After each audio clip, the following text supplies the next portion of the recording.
Hello friends, குப்தர்கள் பத்தி நம்ம பிரீஃபா பார்த்துட்டோம். இப்போ 2024ல குப்தர்கள் பேஸ் பண்ணி என்னென்ன கொஸ்டின்ஸ்லாம் கேட்டிருக்காங்கன்னு சொல்லி பார்க்கலாம்.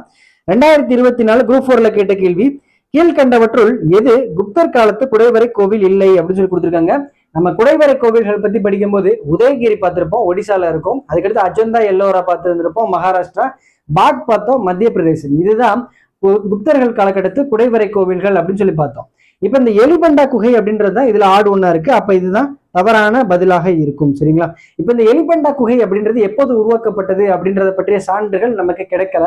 ஆனா இந்த எலிபண்டா குகைகள்ல சைவம் மற்றும் பௌத்தத்தை சார்ந்த சிலைகள் அமைக்கப்பட்டிருக்கு.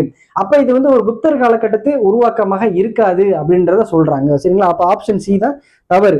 அதுக்கடுத்து குரூப் 2ல கேட்ட கேள்வியை பார்க்கலாம். 2ஆம் சந்திரகுப்தருக்கு முந்தைய குப்த மன்னர்கள் டேஷ் நாணயங்களை மட்டுமே வெளியிட்டன அப்படின்னு சொல்லி கொடுத்துருக்காங்க. 2ஆம் சந்திரகுப்தர் தான் வெள்ளி நாணயங்களை வெளியிடுவாரு. அதற்கு முந்தைய மன்னர்கள் எல்லாருமே தங்க நாணயங்களை தான் பயன்படுத்திட்டு இருப்பாங்க. அப்ப தங்கம் அப்படின்றத இந்த கொஸ்டினுக்குரிய ஆன்சராக இருக்கும். ஓகேங்களா? இப்ப நாணயங்கள்ல இடம்பெற்ற முதல் குப்த அரசர் யாரு அப்படின்ற கேள்விக்கு கமெண்ட்ஸ்ல நீங்க ஆன்சர் சொல்லுங்க. அடுத்து குரூப் 1ல கேட்ட கேள்வி, கீழ்கண்டவற்றுள் சரியாக பொருந்தியதை தேர்வு செய்க அப்படின்னு சொல்லி கொடுத்துருக்காங்க. ஆரியபட்டர், ஆரியபாட்டியம்.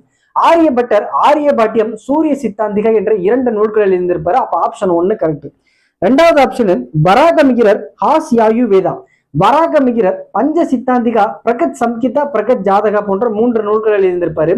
அப்ப இந்த ஹாஸ்யாயு வேதா யார் எழுதியிருப்பாரு அப்படின்னா பாலகாப்பியர் எழுதிய நூல் தான் ஹாஸ்யாயுவேதா. இது ஒரு ஆயுர்வேத நூல் அப்படின்னு சொல்லி சொல்றாங்க.